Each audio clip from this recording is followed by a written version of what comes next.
My child, stop what you're doing and listen, because this moment is not ordinary, and what I am about to speak is not delayed. You have been wondering whether what you lost is gone forever, and I am interrupting the doubt right now. This message, I am restoring what you lost, is not a memory of the past, it is a declaration over your present. Do not rush past this. What you are about to hear will reframe your pain, steady your heart, and reveal what has been quietly unfolding while you waited. Stop for a moment before you move, before you doubt, before you explain yourself. Listen to me, because I am speaking directly to you now, and I need you to hear this clearly. I saw what was taken from you. Not just the event, not just the outcome, but the moment it happened, the weight of it, the shock in your spirit, the silent question that rose in your heart when everything changed and you didn't even have the strength to cry out.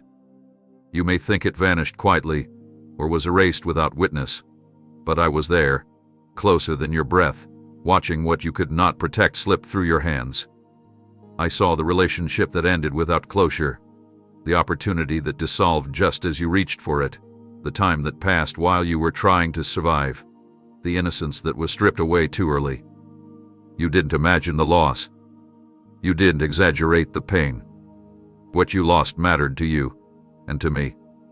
You need to understand this first, because healing cannot begin where truth is denied. I am not dismissing your loss or minimizing it. I am not asking you to be strong or move on as if nothing happened. I saw the moment your heart sank, the moment you realized things would never be the same, the moment you tried to hold yourself together so others wouldn't see you break. I saw what you lost in public, and I saw what you lost in private: the confidence, the sense of safety, the clarity you once had about your future. Some losses were loud and sudden. Others were quiet, slow, almost invisible to everyone else. But nothing was invisible to me. I counted every cost, every sacrifice, everything you laid down without knowing if it would ever return. And listen to me carefully now. Your loss did not make you weak. It revealed how deeply you loved, how sincerely you hoped, how bravely you tried. The pain you feel is not proof of failure. It is proof that you invested your heart. I know how you replay moments in your mind, wondering if you missed something, if you could have stopped it, if you should have seen it coming. I know how you question yourself late at night, asking why you didn't fight harder or speak sooner or walk away faster. But I need you to hear this truth before we go any further. I am not accusing you, and I am not disappointed in you. I am standing with you, right at the place where it hurt the most, saying, I saw it. I remember it. And I have not forgotten you. You may feel as though what was taken left a permanent emptiness, a space that nothing can fill. You may feel as though life kept moving while you were left standing in the aftermath, trying to make sense of what remained. But this conversation we are having right now did not begin by accident. I am speaking to you because I want you to know that your story did not end at the point of loss. It paused there so I could meet you there. Before restoration can unfold, before healing can take shape, before anything is returned or renewed, you must know this foundational truth. I see what was taken from you, and I am still here with you in the middle of it. Let me interrupt the thought you've been carrying, the one that whispers in the quiet places of your heart and asks, if you were with me, why did this happen? Because I need you to hear this without distortion. Your loss was not evidence of abandonment. I did not step away when things fell apart. I stepped closer than you could perceive. You assume my silence meant absence, but silence is not distance, it is depth. There are moments when I do not explain myself because explanation would not heal you, and there are seasons when I do not rescue immediately because what I am doing within you is more important than what is happening around you. You did not lose what you lost because I forgot you, provoked you, or grew tired of you. I was present in the room where it ended, present in the conversation that broke your heart, present in the days that followed when you felt disoriented and unsure of how to move forward. I know how easy it was for you to interpret the loss as rejection by me, by life, by the future you were praying for. You look back and question every prayer, every act of faith, every moment you trusted that things would work out. You wondered if you misunderstood me, if you heard me wrong, if you expected too much. But hear me now. I do not measure my faithfulness by outcomes you can immediately understand. My presence is not proven by uninterrupted comfort. It is proven by sustained purpose, even when comfort is removed. When what you depended on disappeared, I did not disappear with it. I remained steady and unchanging, even as your circumstances shifted beneath your feet. You thought abandonment looked like loss, but abandonment would have meant I left you to collapse without strength, to harden without hope, to grieve without meaning.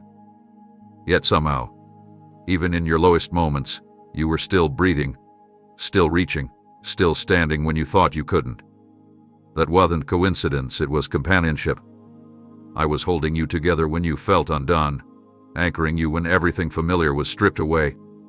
You may not have felt me emotionally, but you were sustained spiritually, and that matters more than you realize right now. Understand this. Not every closed door is me walking away, some are me standing in front of you saying, "Not this way." I did not allow the loss because I stopped caring.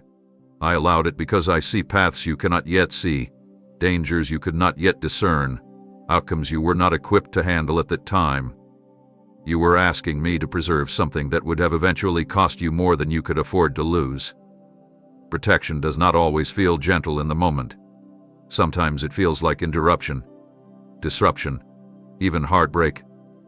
But protection is still love, even when it hurts. So do not let your pain rewrite your understanding of who I am to you. I am not distant, indifferent, or disengage you. I am attentive, intentional, and involved even in the moments you wish I had intervened differently. Your loss does not define my commitment to you. It reveals it, because I stayed when it would have been easier for you to believe I left. And as we continue this conversation, you must carry this truth with you. I was with you then. I am with you now. And I am not finished with what I am doing in your life. Let me speak directly to the weight you have been carrying, the one you don't talk about openly, the one that presses on you when you replay the past and ask yourself, what did I do wrong? Because this needs to be settled before we go any further. Not everything you lost was because of your failure. You have been holding yourself responsible for outcomes that were never fully in your control, punishing yourself for decisions made with limited information, limited strength, and a heart that was doing the best it could at the time. You have been harsher with yourself than I have ever been with you, and it is time for you to release that false burden. You were not all-knowing. You were not emotionally invincible. You were not operating with the clarity you have now. And yet you judge your past self with the insight of your present self, forgetting that growth only comes through experience. I do not hold you accountable for what you could not see, what you were not taught, or what you were not yet healed enough to handle. Some people walked away because they chose differently, not because you were unworthy. Some opportunities dissolved because circumstances shifted beyond your influence, not because you failed to try hard enough. Some things ended because they were unstable at their foundation, no matter how much effort you poured into holding them together. Hear this clearly. Taking responsibility for everything does not make you mature, it makes you exhausted. There is a difference between accountability and self-blame, and you crossed that line because you thought carrying the weight would somehow give you control over the pain. But control is not healing. Truth is. And the truth is that you were navigating complex situations with a sincere heart, even when your choices were imperfect. I do not expect perfection from you. I expect honesty, humility, and willingness to grow, and you have shown all three, even when you didn't realize it. You internalized the loss and told yourself a story that said, if I were better, this wouldn't have happened. But that story is incomplete. It ignores the variables you could not change, the decisions others made independently of you, the timing that was outside your authority. You are not as powerful as your guilt wants you to believe, and that is not an insult. It is relief. You do not have to carry what was never yours to hold. Release the idea that you could have single-handedly saved what was unraveling. Some endings happen not because someone failed, but because something ran its course. As we move forward, I need you lighter, not heavier. Restoration cannot fully reach you while your hands are clenched around misplaced blame. Let go of the false responsibility. Let go of the self-accusation. Let go of the belief that you are the common denominator in every loss. You are not broken. You are not defective. You are learning, growing, and becoming more discerning than you were before. And now that we have cleared this space, now that you are no longer standing under the weight of undeserved guilt, you are finally positioned to see why some things had to end not as punishment, but as preparation. Let me go deeper with you now, because once false guilt is released, understanding can finally enter, and this is where many people struggle to stay with me. Some of what you lost was not taken from you, it was removed for you. I know that idea can feel uncomfortable, even painful, because pruning never looks kind while it's happening. When something is cut away, it feels violent, sudden, and unfair, especially when you were still invested, still hopeful, still trying. But pruning is not destruction, it is preparation. You were carrying things that could not grow with you into what you are becoming, and if they had remained, they would have eventually drained your strength, distorted your vision, and limited your future. I did not remove them to harm you. I removed them because they were silently harming you already. You see, you were loyal to things that were no longer life-giving. You were holding on out of familiarity, fear, or responsibility, not because those things were still aligned with who you were becoming. And while your heart was sincere, your attachments were costing you more than you realized. Growth always demands space, and space is created when something makes room. What I pruned was not proof that you failed, it was proof that you were ready for more, even if you didn't feel ready at the time. If I had allowed everything to stay as it was, you would have outgrown your own life and wondered why you felt restless, frustrated, or unfulfilled without knowing why. I know you questioned my timing. You wondered why the cut had to be so deep, why the separation felt so final, why there was no gentle transition. But some things cannot be slowly loosened without being damaged beyond repair. Some things must end decisively so they do not grow back into the same unhealthy pattern. You asked me to help you grow, to take you higher, to use your life with greater purpose, and pruning is the answer to that prayer, even when it feels like loss. What I removed was blocking light from reaching parts of you that needed to grow stronger. And hear this clearly, because it matters. Pruning does not mean what was removed was meaningless. It served a purpose for a season. It taught you, shaped you, revealed parts of you that you would not have discovered otherwise. But seasons change, and what once helped you can later hinder you if it remains too long. I am not dishonoring your past by pruning it. I am honoring your future.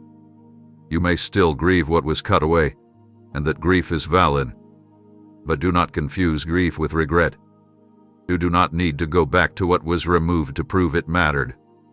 As you stand now, feeling lighter in some ways and exposed in others, I want you to trust this process. Growth often feels like vulnerability before it feels like strength. The emptiness you feel is not a void, it is space being prepared. And as we continue, you will begin to understand why what was pruned could not accompany you where I am leading you next. Now listen closely, because this is where the silence you feared begins to make sense. The emptiness you feel was not an accident, it was an invitation. When so much was removed at once, when distractions fell away and familiar noise disappeared, it felt like loneliness, like being forgotten, like standing in a wide open space with no direction. But what you experienced was not abandonment, it was clarity being made possible. When your life was crowded with demands, expectations, and attachments, my voice was still there, but it was competing with everything else. So I allowed the quiet, not to punish you, but to finally be heard without interference. You see, noise does not only come from chaos, it also comes from comfort. Even good things can become so loud that they drown out discernment. You were surrounded by voices, opinions, pressures, obligations, fears, and you learned to navigate by reaction rather than reflection. When those voices fell silent, it startled you. You didn't know what to do with the stillness. You tried to fill it quickly, to replace what was gone, to distract yourself from the discomfort. But stillness is not emptiness when I am present. It is a meeting place. It is where you begin to hear not just my guidance, but your own heart more clearly. I allowed you to feel the gap so you would stop running from yourself. In the quiet, you began to notice patterns you had ignored, wounds you had minimized, longings you had postponed. Without constant movement, you could no longer avoid what needed attention. That was not cruelty, that was care. Healing does not begin in noise. It begins in awareness. And awareness requires space. You needed a season where nothing was propping you up so you could discover what truly sustains you. You may have interpreted the silence as distance, but I was closer to you in the quiet than I ever was in the rush. I was speaking gently, steadily, without urgency, waiting for you to slow down enough to listen. Not every message comes as instruction. Some come as reassurance, some as correction, some as identity being reaffirmed. In the stillness, I was reminding you of who you are apart from what you do, what you produce, or what you provide for others. I was teaching you that your worth does not collapse when everything else is stripped away. The emptiness felt uncomfortable because it exposed how much you leaned on external things for stability. But now you are learning a deeper anchoring. You are discovering how to sit with unanswered questions without panic, how to exist without constant validation, how to trust without immediate evidence. This is not a pause in your life, it is a foundation being laid. And as you become familiar with my voice in the quiet, you will not need chaos to feel alive or fear to feel motivated. Do not rush to escape this season. What you are hearing now about yourself, about me, about what truly matters will guide you when life becomes full again. Because it will become full again. But next time, you will carry clarity with you, and you will know how to recognize my voice even when the world grows loud once more. Let me speak to the moments no one else witnessed, because this is where you began to believe your pain was invisible. I saw every tear you cried when you thought you were alone. Not the tears you allowed to fall in front of others, but the ones you swallowed back during the day and released only in the quiet of the night. The tears that came without sound. The tears that surprised you because you thought you were past it, only to realize the ache was still there.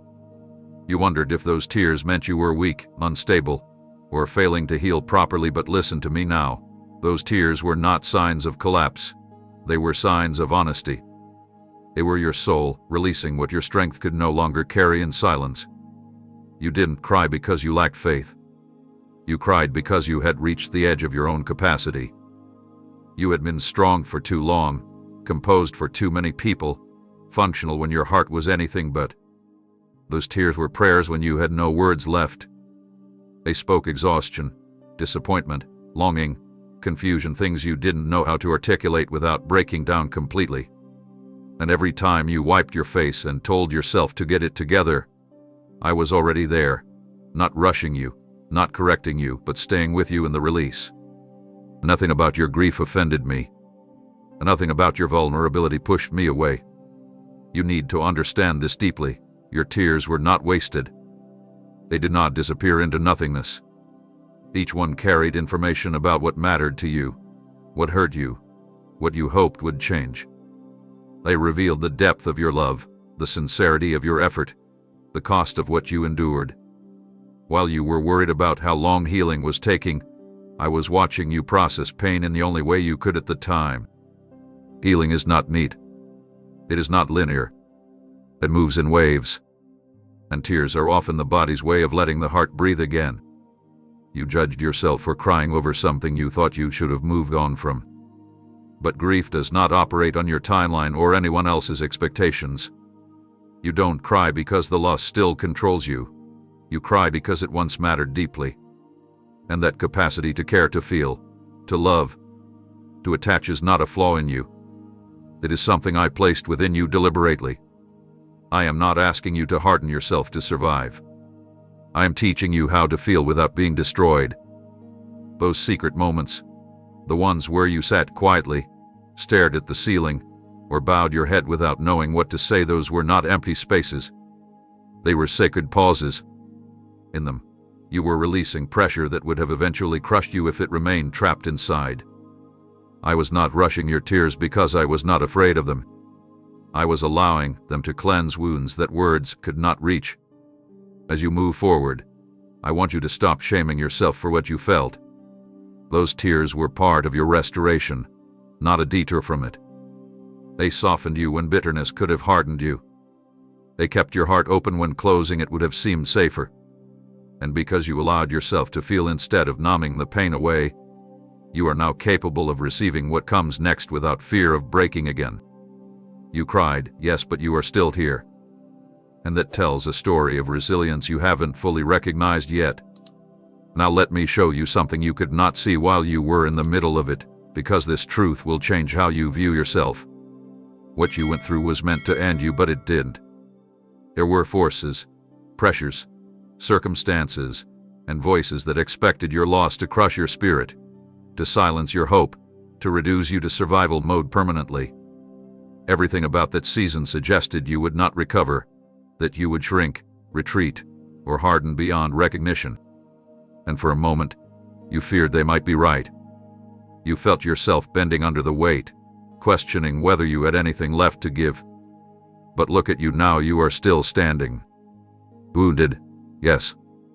Pained, certainly. But not destroyed. You don't yet realize how significant that is. Survival is not passive. You didn't merely endure by accident. You adapted. You learned. You found ways to keep going when motivation was gone and clarity was absent. Even on days when you felt numb, you still showed up for life in small, uncelebrated ways. You got out of bed. You kept commitments. You kept breathing. That wasn't weakness, it was quiet defiance. And every time you chose to continue instead of collapsing completely, something inside you grew stronger without you noticing. What was meant to convince you that you were fragile actually revealed how resilient you are. You discovered that your identity was not as dependent on circumstances as you once thought. When things were stripped away, you didn't disappear with them. That alone proves there is more substance in you than you gave yourself credit for. You learned that you could feel pain deeply and still function, that you could grieve and still love, that disappointment did not erase your ability to hope, it only refined it. The opposition expected you to give up on yourself, to settle for less, to believe that loss defined your future. But instead, something unexpected happened. You became more discerning.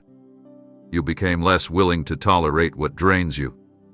You became more intentional with your energy, your time, your heart. Pain sharpened your awareness. It taught you where your boundaries needed to be stronger and where your trust needed to be wiser. That growth did not come easily, but it came honestly. You may still feel tired. You may still carry scars. Strength does not mean the absence of those things. Strength means you were altered without being erased. And now, because you were tested in ways you never would have chosen, you carry an inner stability that cannot be shaken by surface-level disruption. You know what it feels like to lose and survive, and that knowledge changes how fear operates in you. Fear no longer has the same authority it once did, because you have already faced something that threatened to undo you, and you lived through it. As we continue forward, remember this: you are not fragile just because you were hurt. You are not weak because something tried to take you out. You are here because you are stronger than what opposed you, even when you didn't feel strong at all. And the fact that you are still listening, still open, still willing to engage in this conversation tells me something important.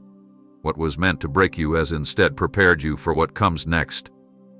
Pause right here with me, because there is something quietly powerful I need you to see. While you were focused on what you lost, something within you was growing without your permission. You didn't feel it happening.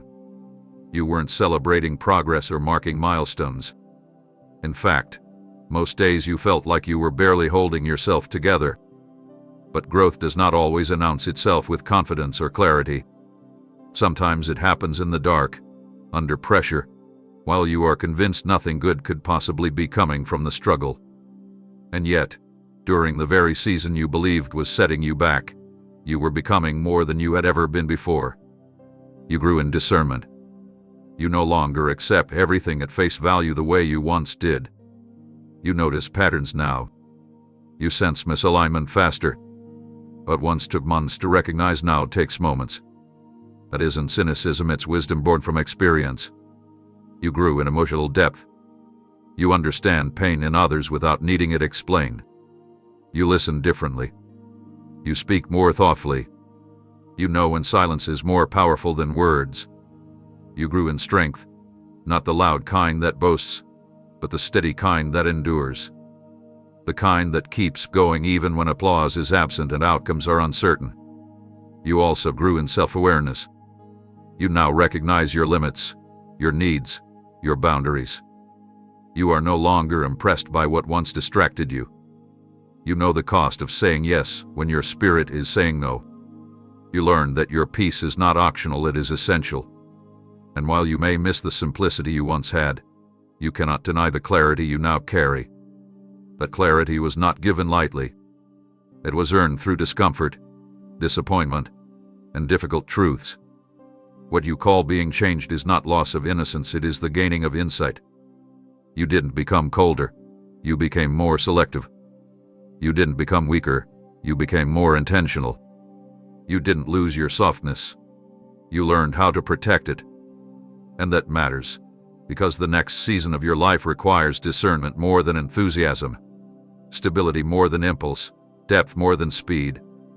You are being shaped for sustainability, not just success. I know you sometimes wish you could go back to who you were before everything hurt. But that version of you would not survive what you are being prepared to carry next. The weight of what is coming requires a stronger internal structure, and that structure was formed quietly, under pressure, without your awareness. Growth that is forced is often shallow. Growth that emerges through adversity is anchored deeply. So stop measuring your progress by how you feel. Feelings fluctuate. Measure it by how you respond now compared to before. Notice how you pause instead of reacting. How you think before committing. How you walk away from what drains you without guilt. These are not small changes. They are evidence that something in you matured while you were busy surviving. You didn't lose time. You didn't stagnate. You didn't fall behind. You were being fortified. And now, whether you fully recognize it yet or not, you are carrying a level of inner strength that will support what comes next without breaking you. That growth will soon make sense, but even now, it is already working in your favor. Stay with me, because I know this is where your patience hath been tested the most. The waiting. The long stretches where nothing seemed to change. The moments when you wondered if you missed your chance, if time was slipping away while you stood still, if your faith was being wasted on silence. Waiting can feel like punishment when you don't understand what's happening behind the scenes. But hear this clearly now: your waiting has not been empty, and it has not been ignored. It has been purposeful, even when it felt unbearable. You assumed waiting meant inactivity, as though nothing was happening simply because you couldn't see progress. But alignment takes time. Timing takes precision. There are intersections in your life, people, opportunities, moments that must arrive together, not separately. If one arrives too early or too late, it collapses the entire outcome. So while you were waiting, other things were being positioned. Circumstances were shifting. Hearts were changing. Paths were being cleared. You were not standing still, you were being held in place until everything else caught up. Waiting also revealed what you truly trusted. When immediate results disappeared, you were forced to confront what sustained you. Did you trust outcomes, or did you trust the process? Did you trust reassurance, or did you trust character? In the waiting, your faith was stripped of shortcuts. You learned how to sit with uncertainty without running from it. You learned how to keep showing up without guarantees. That kind of faith is not dramatic, but it is durable. And durability matters more than intensity when life unfolds slowly. I know waiting made you question your worth. You watched others move ahead and wondered why your life felt paused. You compared timelines and silently asked if you were being overlooked. But waiting is not a statement about your value, it is a statement about readiness. What is coming requires stability, clarity, and endurance, things that cannot be rushed without consequence. If I had released certain things earlier, they would have crushed you instead of completing you. Waiting also protected you from settling. Had relief arrived too quickly, you might have accepted something that was close but not aligned. Comfort can tempt you to compromise. Waiting strengthens your ability to choose wisely when options finally appear. It trains you to recognize what fits rather than grabbing what's available. That discernment will save you from repeating cycles you already survived. And let me say this plainly, delay is not denial. It is refinement. It is preparation. It is the slow unfolding of something that needs depth, not haste. The waiting did not diminish you. It expanded your capacity. You are more grounded now, less desperate, more clear about what you will and will not accept. The transformation did not happen by accident, it happened because you stayed when it would have been easier to give up. So do not resent the waiting.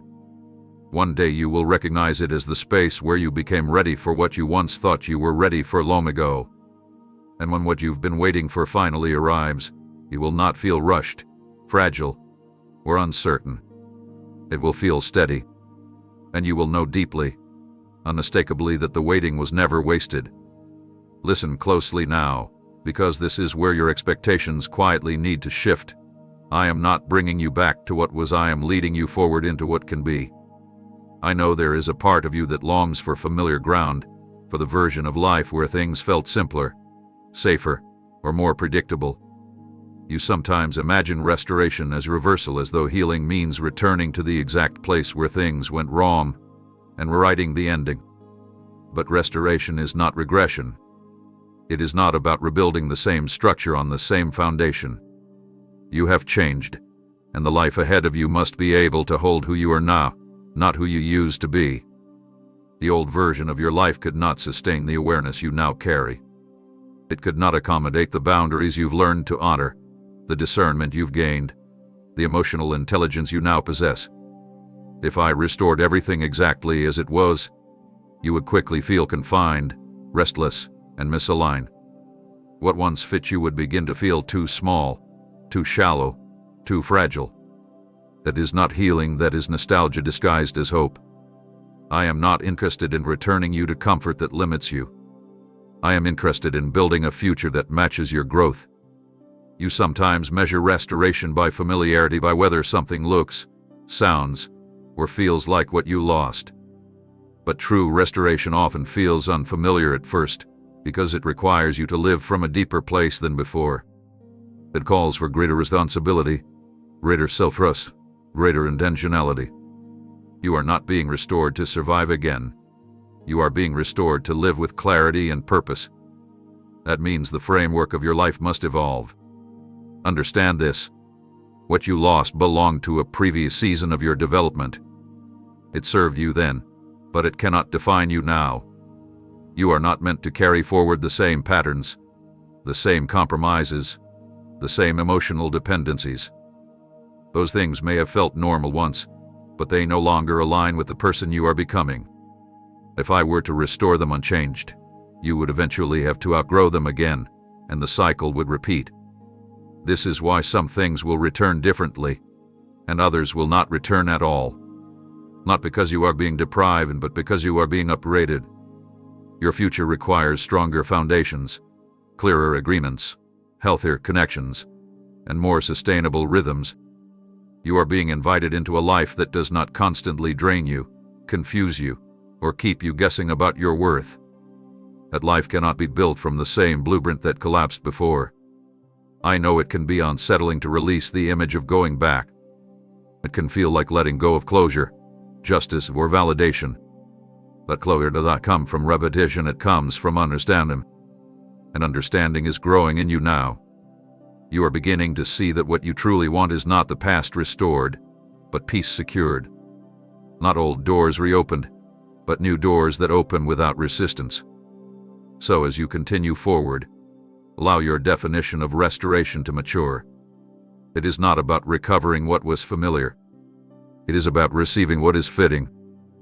You are not being taken backward to prove something, you are being carried forward to become something more whole, more grounded, and more free than you have ever been. And the life, being shaped for you now will not require you to shrink, silence yourself, or compromise your growth to maintain it. Stay with me in this moment, because this is where confusion often turns into clarity. What comes back to you will not always look like what left, but it will feel more true. You have been watching for restoration to arrive wearing familiar faces, familiar patterns, familiar timelines. And when it hasn't shown up that way, you wondered if it was still coming at all. But restoration is not imitation. It is refinement. It takes the essence of what you lost and reshapes it into something healthier, wiser, and more aligned with who you are now. You lost connection, but what returns may be companionship built on mutual respect, not dependency. You lost opportunity, but what returns may be alignment that fits your values, not just your ambition. You lost security, but what returns may be inner stability that does not collapse when circumstances change. You lost joy, but what returns may be peace that runs deeper than excitement ever did. The form changes because the function improves. I am not interested in replacing what was broken with another version that breaks the same way. You must understand that some things cannot return in their old shape because they were shaped by limitations you no longer have. You see differently now. You choose differently now. You value differently now. Restoration that ignores that growth would be incomplete and unsustainable. So instead of asking, why doesn't it look the same? Ask, does this carry more truth, more peace, more wholeness? Because those are the markers of real restoration. At first, you may hesitate. You may compare what is emerging to what you remember and feel uncertain because it doesn't trigger the same emotions. But not everything meant for you will arrive wrapped in familiarity. Some things arrive quietly, without drama, without the intensity you once associated with meaning. That does not make them lesser. It makes them stable. You are learning to recognize goodness without chaos, connection without confusion, joy without anxiety. That shift alone is evidence that restoration is already happening. There are also things that will return indirectly. What you lost in one relationship may return through a deeper understanding of yourself. What you lost in time may return through accelerated clarity. What you lost in confidence may return through competence earned slowly and honestly. Restoration is not always a direct exchange, it is often a redistribution. And what you receive will be more evenly balanced, less fragile, and far more enduring. You may grieve the fact that some things will never return exactly as they were. That grief is not a sign of ingratitude, it is a sign of transition. Let yourself acknowledge it without clinging to it. You are not dishonoring the past by accepting a different future. You are honoring your growth by allowing life to meet you where you are now. As you continue to open yourself to what is forming, resist the urge to force familiarity.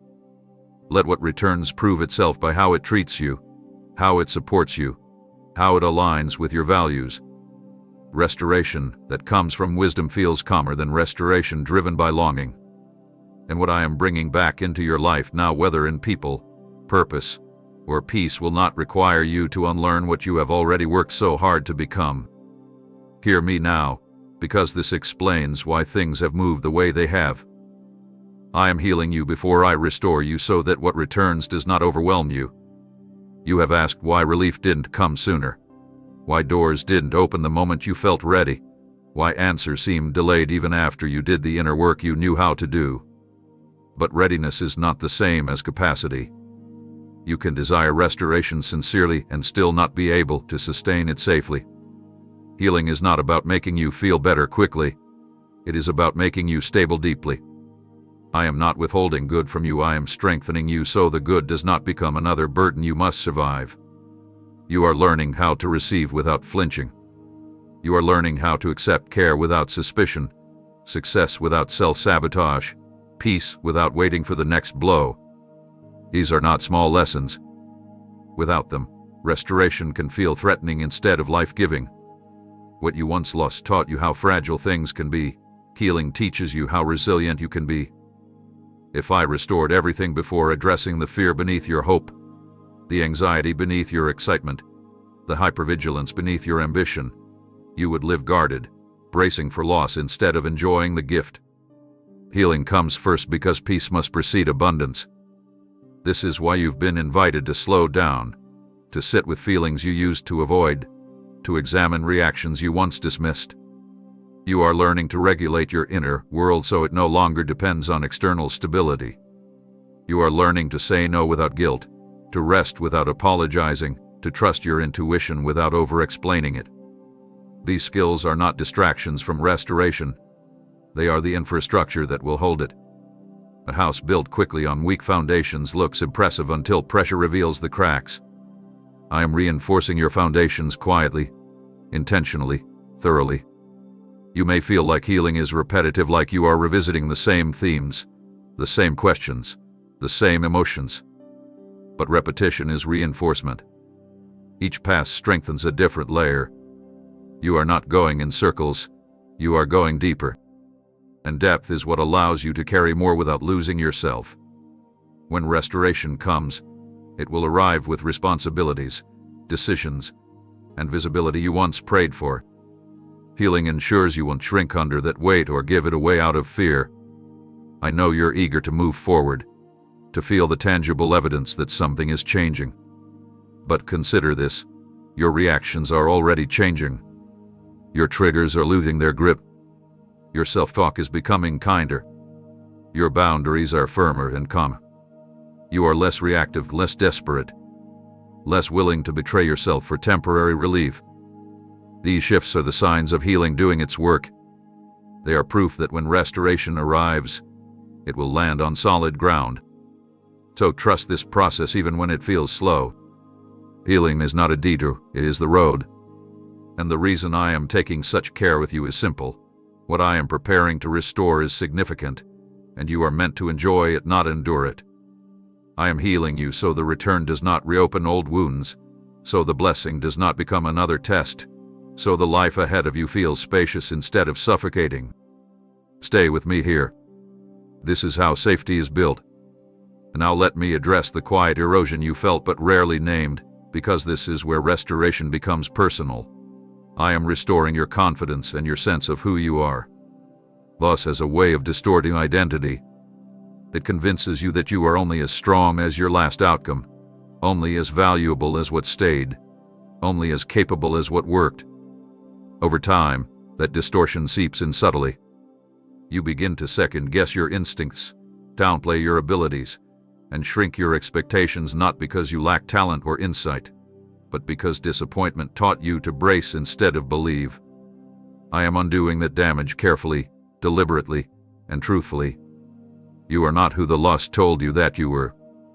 You are not less competent because something ended. You are not less desirable because someone walked away. You are not less called because timing didn't align. Those narratives formed under pressure, not truth. I am reintroducing you to yourself, not the version defined by outcomes, but the version grounded in character, resilience, and discernment. Confidence is not loud certainty, it is quiet alignment. And alignment returns when you stop measuring yourself by what you lost and start recognizing what remained. You are learning to trust your judgment again. You notice how your decisions feel more anchored, how you ask better questions, how you no longer need constant reassurance to move forward. This is confidence rebuilding from the inside out. It does not rely on external applause or perfect conditions. It comes from knowing your values and honoring them consistently. Identity stabilizes when you live in integrity with what you know to be true. And you are doing that now, even when it costs you comfort. I'm also restoring your voice. You are beginning to speak with clarity instead of apology, to express needs without over-explaining, to stand by choices without rehearsing defenses. That shift matters. When you know who you are, you don't need to convince others. You communicate from center, not from fear. You stop contorting yourself to fit spaces that cannot hold you. Identity restored creates boundaries naturally. Confidence restored maintains them without aggression. You may still have moments of doubt. Restoration does not erase memory, it reframes it. When doubt arises, it no longer defines you, it informs you. You pause, you reflect, and you proceed anyway. That is not hesitation, at his maturity. Your confidence now includes humility, your strength includes compassion, your clarity includes patience. This is not the bravado of someone untested, this is the steadiness of someone seasoned. As this restoration continues, you will notice how differently you carry yourself. Your posture changes, your presence settles, your decisions take on coherence. People respond to you differently because you are responding to yourself differently. Identity restoration does not announce itself, it reveals itself through consistency. And with every aligned choice you make, the old lies lose their grip. Remember this as we continue. Your worth was never lost, only obscured. Your identity was never broken, only challenged. And what I am restoring now is not a fragile confidence that collapses under pressure, but a grounded self-trust that grows stronger with use. You are becoming yourself again, only this time, with wisdom integrated, boundaries respected, and truth at the center. Lean in now, because this is where your heart has learned to protect itself. And I want to speak gently but clearly. Not every connection that left your life was meant to return, but what was truly aligned with your purpose is not lost forever. You have learned, sometimes painfully, that not all closeness is covenant, not all familiarity is faithfulness, and not all intensity is intimacy. When certain relationships ended, you wondered whether it was because you were difficult, unlovable, or too much. But the truth is simpler and steadier. Some connections could not evolve with you, and others were never meant to anchor your future in the first place. There are relationships that were seasonal, meant to teach you something specific and then release you. They played their role faithfully, even if the ending felt abrupt or unresolved. You do not dishonor them by acknowledging their limits. And then there are relationships that were misaligned, connections built on need rather than mutuality, on projection rather than presence. Those endings were not losses. They were mercies disguised as grief. You were being freed from patterns that kept you overgiving, under-receiving, and constantly questioning your worth. But hear me clearly here. What I have ordained is not erased by time, distance, or misunderstanding. When a relationship is rooted in truth, respect, and shared growth, it may pause, shift, or mature, but it does not decay. It evolves. Some reconnections happen through conversation and reconciliation. Others happen through deeper understanding that allows you to meet again as changed people. And some ordained relationships return not as replicas of the past, but as renewed partnerships shaped by wisdom rather than expectation. You are learning that restoration in relationships is not about going back to how things were. It is about moving forward with greater clarity. You are no longer willing to tolerate confusion, imbalance, or emotional ambiguity. That does not make you guarded. It makes you discerning. When relationships return now, they will come with clearer communication, healthier boundaries, and mutual responsibility. You will no longer be the sole carrier of emotional labor. You will no longer be the one constantly adjusting while others remain unchanged. You may notice that your standards have risen quietly. You value consistency over chemistry, alignment over intensity, and peace over potential. This is not you becoming demanding. This is you becoming honest. And because of that honesty, the relationships that re-enter your life, or enter for the first time, will be able to meet you where you stand now, not where you once were. They will not require you to minimize yourself to maintain closeness. There may still be grief for relationships that will never return. Allow that grief without romanticizing what was unsustainable. Closure does not always come through conversation. Sometimes it comes through comprehension. You understand now why certain dynamics exhausted you, why certain connections kept you small, why certain bonds felt heavy instead of supportive. That understanding is a form of peace, even when answers remain unspoken. As restoration continues, watch how connections unfold naturally rather than forcefully. What is ordained will not require chasing, convincing, or self-betrayal. It will recognize you. It will respect you. And it will grow with you. You are no longer rebuilding relationships from fear of being alone. You are restoring them from a place of alignment and truth. And that changes everything about how connection feels. Stay present with me here, because this is where restoration reaches deeper than circumstances.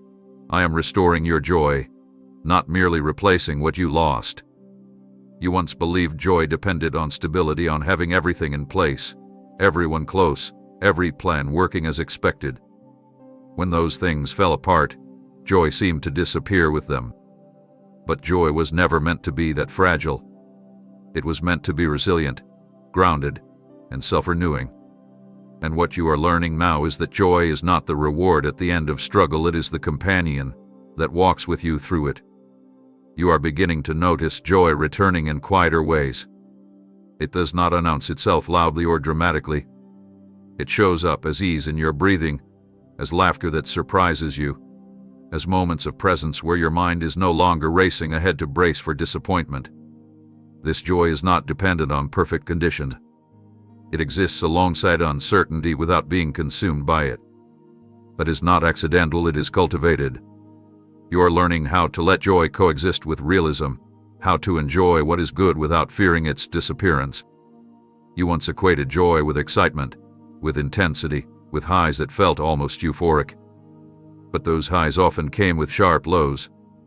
The joy I am restoring now is steadier. It is rooted in contentment, appreciation, and internal alignment. It does not require you to perform, impress, or constantly prove that life is going well. It allows you to be present without pressure. This kind of joy lasts because it is not fueled by adrenaline, it is sustained by peace. You are also learning how to receive joy without guilt. For a while, you felt undeserving of happiness because of what you lost, as though smiling meant betraying your pain or minimizing your experience. But joy does not erase what happened. It honors the fact that you survived it. Allowing joy back into your life does not make you forgetful, it makes you human. You are allowed to feel good again. You are allowed to laugh without explanation. You are allowed to enjoy moments without waiting for them to end. As joy returns, you may notice how differently you engage with life. You are less reactive, less tense, less guarded. You begin to trust moments instead of analyzing them. You show up with curiosity instead of defense. That shift changes the quality of your experiences. It makes room for connection, creativity, and play, things that were once crowded out by survival mode. Joy restores your capacity to be fully alive, not just functional. Possessions, opportunities, and circumstances may also be restored in time. But understand this: joy is the foundation that makes all other restoration meaningful. Without it, abundance feels hollow, success feels exhausting, and connection feels transactional. With it, even simple moments feel rich. You are being reminded that joy is not something you earn after everything is fixed, it is something you reclaim as you heal. So let joy return without interrogation. Let it settle without fear. You are not tempting loss by being happy. You are signaling readiness to live again. And as joy continues to take root, it will color everything else that comes back into your life, not as a fragile emotion, but as a steady presence that reminds you you are safe to experience goodness once more. Listen to me carefully here, because this speaks to a grief you rarely name out loud. I am restoring your years, not merely isolated moments. You have looked back and counted time, years that felt stalled, seasons consumed by survival, chapters marked more by endurance than enjoyment, and you wondered if they were gone forever. You asked yourself whether you fell behind, whether life passed you by while you were healing, whether the calendar moved faster than your heart could keep up with. But time is not lost simply because it was difficult. Time is not wasted because it was heavy. What you lived through did not subtract from your life. It deepened it. You measure years by milestones, what you achieved, what you built, what you gained. But there are years whose value lies not in what was added, but in what was transformed. These were the years where your inner world was rearranged, where illusions were dismantled, where endurance replaced naivety, where discernment replaced impulse. You were not inactive during those years, you were becoming. And becoming does not always produce visible results on a schedule others can applaud. But it produces capacity, and capacity determines what you can sustain going forward. Restoration of years does not mean reliving the past. It means acceleration without chaos, fulfillment without frenzy, depth without delay. It means that what once took immense effort will now unfold with greater ease because you are no longer carrying unnecessary weight. It means that clarity will shorten learning curves, maturity will prevent detours, and self-trust will speed decision-making. The wisdom you earn slowly will now work quickly on your behalf. That is how years are redeemed, not by repeating them, but by extracting their value and applying it forward. You feared that your timeline no longer made sense, that your life story had gaps that could never be explained. But those gaps are not empty, they are layered. They hold resilience, insight, and strength that others who rushed ahead have not yet developed. When opportunities come now, you will not need to scramble to keep up. You will recognize what fits, decline what doesn't, and move with intention rather than urgency. That alone compresses time in powerful ways. There is also a peace that comes with restored years, a peace that no longer rushes joy or pressures purpose. You are no longer trying to catch up. You are moving in rhythm. And rhythm is more sustainable than speed. You will notice how experiences feel fuller, how relationships deepen faster, how progress feels grounded rather than frantic. This is not coincidence. It is integration. Everything you learned is now part of how you live. You may still mourn the version of life you thought you would have by now. Allow that grief without letting it define you. You are not behind. You are prepared. And preparation changes how time behaves. What unfolds next will carry a richness that compensates for what felt delayed, not through excess, but through meaning. So stop counting the years as if they are missing. They are present within you, informing your choices, strengthening your resolve, and sharpening your vision. I am restoring your years by making what comes next more aligned, more fruitful, and more enduring than anything you could have rushed into before. And as this restoration continues, you will realize that time did not steal from you, it shaped you for what is finally ready to meet you. Stay with me, because this is where your pain begins to speak with purpose. What you endured will not remain silent, it will become your testimony. Not a performance, not a dramatic retelling, but a quiet authority that comes from having lived through something that could have emptied you and finding yourself still here, still open, still able to hope. Your story is not powerful because of how much you lost. It is powerful because of how you learned to live again without pretending the loss never happened. You once thought testimony meant having everything turn out perfectly. But real testimony is credibility earned through experience. It is the ability to sit with someone else's pain without rushing them, fixing them, or minimizing what they feel. It is the way your presence now carries calm where there was once anxiety, patience where there was once urgency, compassion where there was once judgment. People will sense that you understand not because you read about suffering, but because you walked through it and did not let it harden you. Your loss taught you how to listen deeply. It stripped away cliches and forced honesty. You no longer offer shallow encouragement. You offer grounded truth. You know when to speak and when silence is more respectful. That discernment will matter. Others will recognize it instinctively. They will trust you, not because you have all the answers, but because you are not afraid of the questions. Your testimony will not be loud, but it will be steady, and steadiness builds trust. You may resist this idea because you didn't choose the loss and you don't want it to define you. And it won't. It will inform you, not confine you. Your identity is not what happened to you. Your identity is who you became because you stayed present through it. A distinction is important. You are not a cautionary tale. You are a living example of resilience integrated with humility. That combination is rare, and it carries weight. There will be moments when your words land in someone else's life at exactly the right time. You won't always realize it. Sometimes it will be a conversation you almost skipped, an insight you shared casually, a boundary you modeled without explanation. Your testimony will move quietly through your life, opening doors for others without you having to push them open. This is influence born from authenticity, not ambition. And understand this: your testimony will also serve you. It will remind you of where you've been when doubt tries to erase your progress. It will anchor you when fear suggests you can't handle what's next. You will remember what you survived, how you adapted, how you learned to trust yourself again. That memory will steady you. So do not resent the role your loss will play in your story. It is not the headline. It is the foundation. What you carry now has the power to bring clarity where there is confusion, hope where there is despair, and permission for others to keep going. And as restoration continues to unfold, you will see that your testimony is not about the pain you endured, it is about the life you reclaimed, one honest step at a time. Stay right here with me, because this is the signal you've been waiting for, even if you didn't know how to name it. You will recognize restoration not by excitement, but by peace. You once learned to associate movement with progress and intensity with importance. You thought if something felt urgent, overwhelming, or emotionally charged, it must be significant. But urgency is not alignment, and adrenaline is not confirmation. What I restore now will not hijack your nervous system or demand that you abandon yourself to keep it.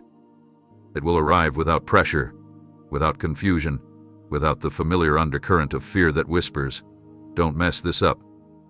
Peace will feel unfamiliar at first, and that may concern you. You may wonder why you're not anxious, why you're not overthinking, why you're not scanning for signs of collapse. That absence of tension is not apathy, it is safety. Peace does not mean everything is perfect. It means everything is coherent. It means your values, your actions, and your environment are no longer fighting each other. When restoration arrives, your body will relax before your mind fully understands why. That relaxation is wisdom recognizing alignment. You are learning to trust calm after chaos. That is not easy. When you have lived in survival mode, calm can feel suspicious, like the quiet before a storm. But this time, the quiet is not a warning, it is a welcome. You will notice how decisions feel clearer, how conversations don't require rehearsal, how progress does not demand self-sacrifice. You will no longer need to convince yourself to stay or to leave. Peace will guide you without force. It will not rush you. It will not trap you. It will accompany you steadily. Pay attention to how your energy behaves. Restoration will not drain you to maintain it. It will replenish you. You will still put in effort. Peace is not passivity, but the effort will feel meaningful rather than depleting. You won't feel like you're constantly compensating for imbalance or carrying weight that isn't yours. Mutuality will replace overextension. Clarity will replace guesswork. Consistency will replace emotional highs and lows. This peace will also test your trust. You may be tempted to create problems where none exist, to overanalyze what is stable, to question what is working simply because you're used to navigating instability. When that urge arises, pause. Ask yourself whether the discomfort comes from danger or from unfamiliarity. Growth often feels strange before it feels natural. Peace requires you to let go of hypervigilance and accept that you no longer need to brace for impact. You will recognize restoration when you no longer feel the need to perform gratitude, justify your boundaries, or explain your choices. Peace gives you permission to exist without defense. It affirms without applause. It supports without strings attached. This is how you will know something is meant to stay, when it integrates into your life instead of consuming it.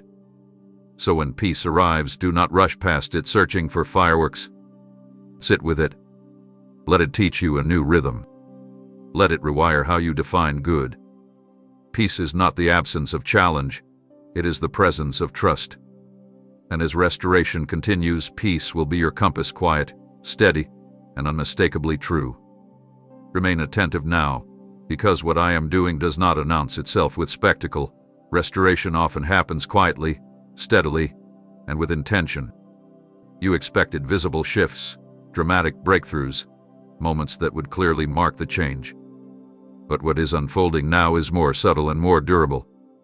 It is happening in your habits, your responses, your sense of self. It is unfolding in the background while you live your life, not interrupting it, but integrating with it. This is restoration designed to last. You may feel impatient because there is no clear milestone to point to, No single moment where you can say, "That's when everything changed." But transformation that announces itself loudly often collapses just as loudly. But growth quietly grows roots. You are being rebuilt from the inside out, layer by layer, choice by choice. You are practicing consistency over intensity, alignment over urgency. These small, steady shifts compound into something powerful. Notice how your reactions have softened.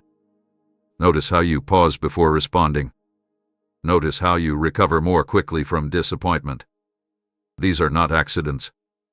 They are signs of internal restoration. You are no longer living at the mercy of every trigger. You are not as easily pulled into old patterns. That stability is not boring, it is foundational. It allows you to build without constantly repairing. Quiet restoration also protects you from pressure. When change happens without spectacle, it does not attract unnecessary opinions, expectations, or interference. You are given space to adjust, to integrate, to choose without being watched or judged. This privacy is a gift. It allows authenticity to form without performance. You are learning who you are becoming without needing validation along the way. Steady restoration respects your nervous system. It does not overwhelm you with sudden responsibility or rapid expansion. It honors your pace. You are being given time to acclimate to health, to stability, to joy. Healing that comes too fast can feel disorienting. Healing that unfolds steadily feels safe. And safety allows growth to continue without resistance. Intentional restoration also means that not everything changes at once. Some areas of your life will shift sooner, others will follow later. This is not a balance, it is sequencing. You are being strengthened in the order that best supports longevity. You may not understand the sequence now, but you will recognize its wisdom later. Each step prepares the ground for the next. So resist the urge to rush the process or compare your pace to anyone else's. What is being restored in you is precise. It is tailored to your history, your temperament, your capacity. Quiet does not mean insignificant. It means considered. And steady does not mean slow. It means sustainable. As you continue forward, trust what is happening beneath the surface. The roots are growing deeper. The structure is stabilizing. The noise is unnecessary because the work is thorough. And soon enough, without fanfare, you will look around and realize that your life feels different not because everything changed at once, but because everything finally fits together. Stay with me in this stretch of the journey, because this is where trust becomes lived rather than spoken. When restoration feels slow, it is asking you to believe without immediate proof. You have learned how to endure loss, how to heal intentionally, how to recognize peace, but now you are being asked to remain faithful in motion that feels almost invisible. Slowness can feel like uncertainty wearing patience thin. It can make you question whether anything is happening at all. But what appears slow to you is often precise in ways you cannot yet measure. You have already discovered that rushing did not protect you in the past. Speed did not prevent heartbreak, and urgency did not guarantee alignment. So now, when things move at a gentler pace, it is not punishment, it is wisdom applied. Restoration that unfolds slowly allows integration. It gives you time to notice what feels right, to adjust without panic, to participate consciously instead of reacting reflexively. Trust grows not because everything makes sense, but because you see yourself responding differently than you used to. A difference is progress. There are layers being synchronized that you cannot see from where you stand. Timing involves people you have not met yet, circumstances still forming, clarity still maturing. If everything arrived at once, you would be forced to choose quickly without depth. Slowness protects you from that pressure. It gives discernment time to surface. It allows desire to be tested by consistency. It ensures that when something finally settles into place, it does so without demanding that you abandon your values or override your intuition. You may feel the urge to push, to check constantly, to search for signs that reassure you. But reassurance does not build trust, experience does.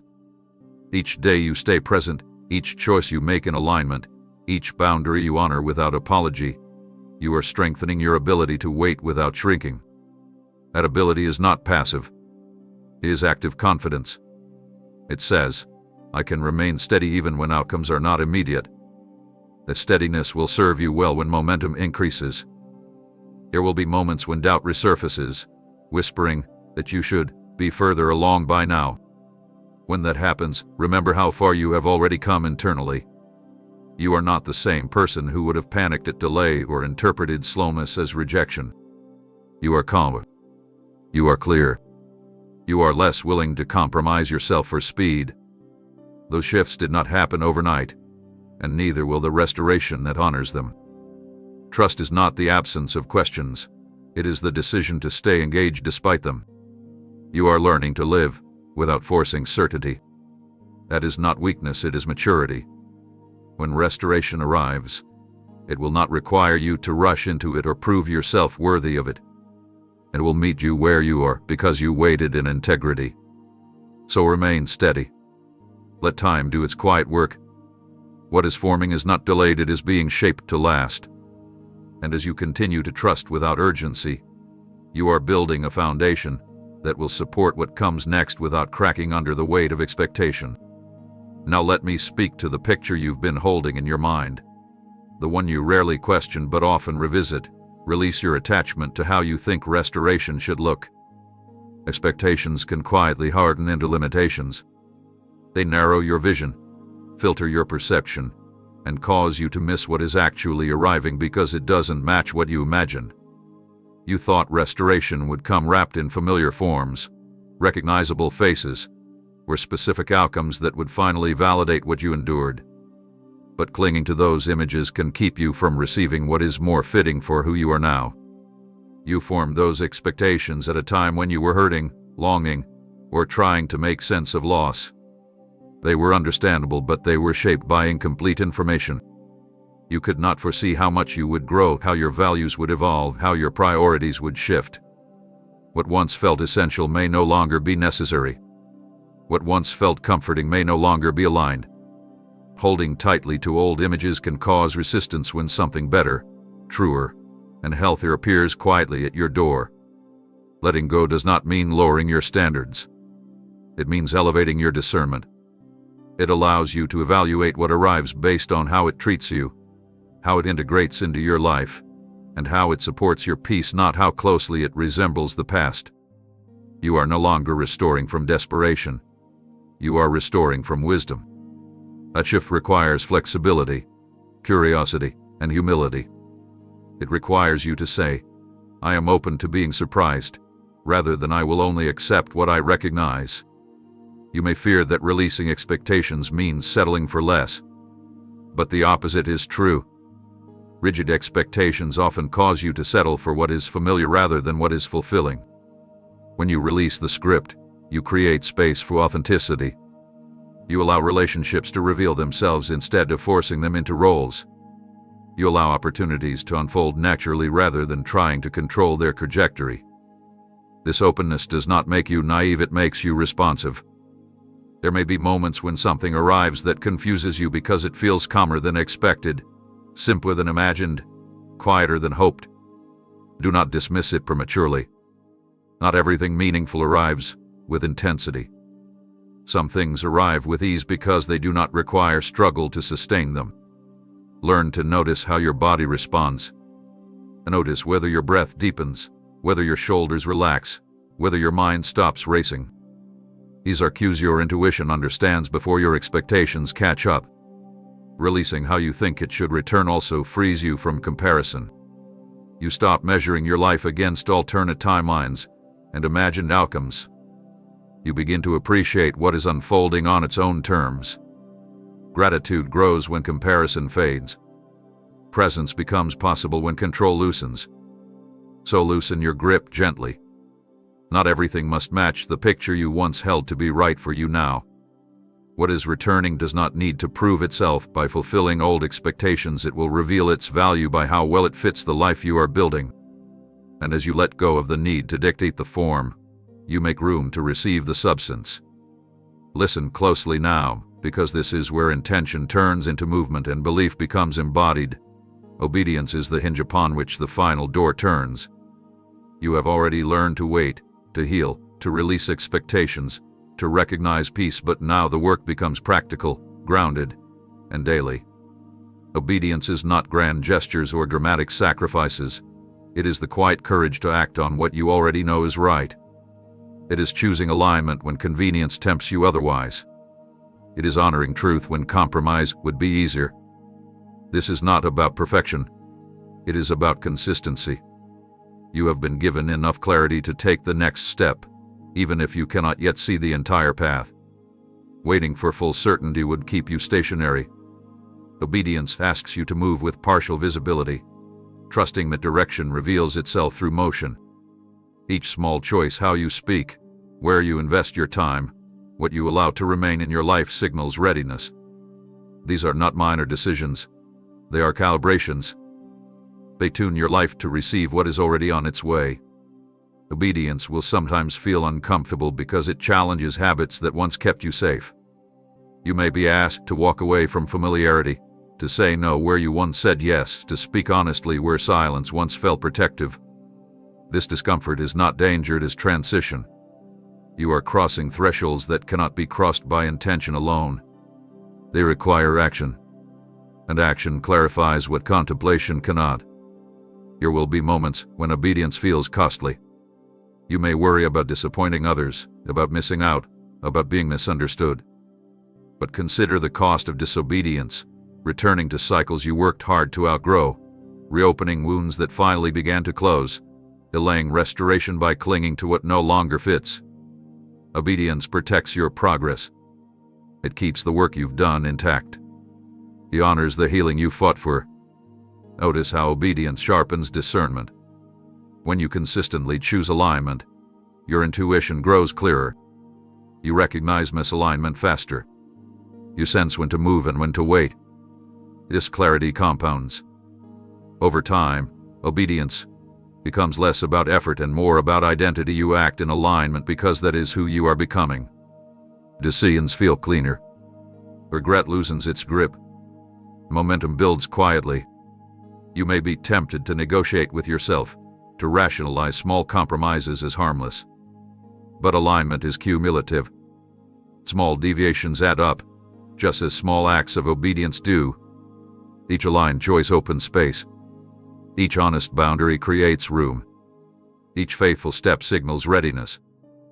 This is how the final door opens, not by force, not by demand, but by congruence between who you are and how you live. Obedience also teaches you to trust yourself. You learn that you can follow through, that you can keep your word to yourself, that you can act without constant reassurance. This self-trust is essential for what comes next. Restoration will bring responsibility as well as relief. You are being prepared to steward what returns with wisdom, not fear. So do not wait for a sign louder than the truth you already carry. Act on what you know. Choose the path that preserves peace even if it costs comfort. Obedience is not the price of restoration.